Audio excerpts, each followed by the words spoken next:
আজকে শনিবার, আর শনিবার দুপুরে আমাদের নিরামিষই রান্না হয়। তো চলো আজকে ভেজ কী রান্না হয়েছে দুপুরের মেনুতে তোমাদের সঙ্গে শেয়ার করি। তো আজ দুপুরের মেনু ছিল আলু ফুলকপির তরকারি, একটু গ্রেভি, তার সঙ্গে ছিল নকশা বড়ি ভাজা।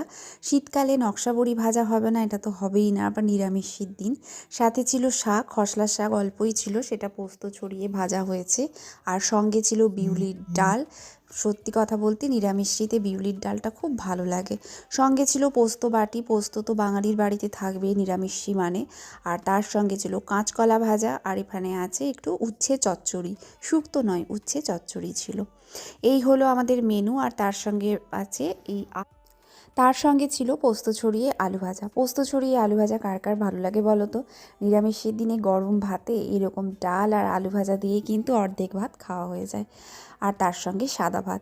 এই হলো আমাদের শনিবারের হালকা পাতলা ভেজ আইটেম মেনু, যেটা বলা যায়। তোমাদের কি মেনু অবশ্যই আমাকে জানিও।